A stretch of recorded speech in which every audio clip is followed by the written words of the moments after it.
not criminalize? Why not hold things further ahead by making them illegal? But here's the thing. When you approve and support that criminalization, the notion that we will take this particular behavior and enshrine it, not just in our religious practices, but in our criminal laws, our secular laws, you invite violence into the system.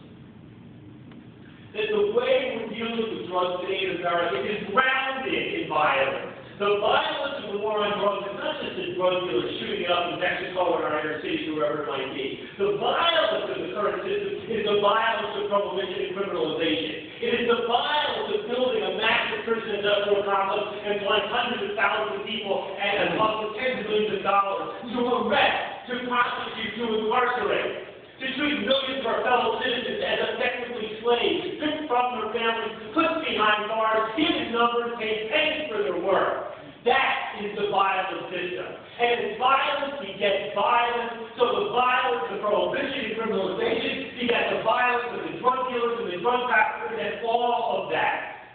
Now, why do we continue to chase ourselves in this circle? This circle of violence is because somehow we're afraid.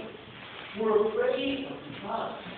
Because in our own consciousness, we believe that to somehow let go of those controls, or those criminal controls, to acknowledge that drugs are here to stay, that somehow they are going to be out there no matter what we like, that we cannot protect ourselves or our children through our acts of criminalization, through the system.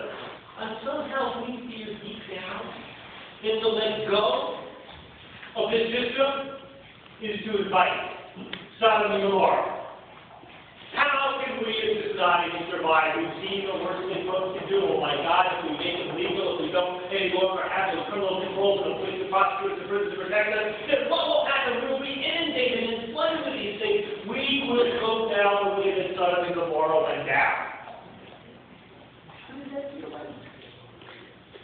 Because isn't it the case that we're already living in the world of watching drugs?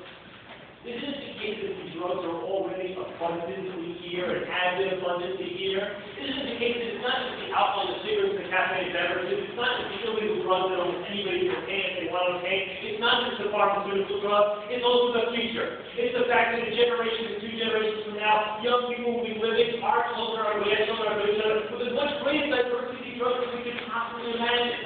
It'll be Prozac generation 5, and it'll be ecstasy generation 10, and it'll be Viagra generation 22, and all sorts of neat combinations of these things. And mind you, opium and cocaine and marijuana not going away. They've been around for thousands, not tens of thousands of years, and they are here to stay as well. We are not going to a world in which law enforcement and criminal justice can protect us. You know, sometimes, if I'm standing in a American suburb, black or white, people talk about legalization, I think, you know, wait a second. Prohibition has offered some protections to these communities. Prohibition has, in fact, made drugs relatively less available in these communities. But when I'm standing in Colombia or Mexico, or when I'm standing in the inner city of America, and when I step back and I look rationally, and I see that all of the war on drugs that people called in and asked for and wanted, then what was the consequence in the inner city? Well, the consequence truly was the incarceration and criminalization of millions of African American men and increasingly women. It was the expenditure of $10 billion, hundreds of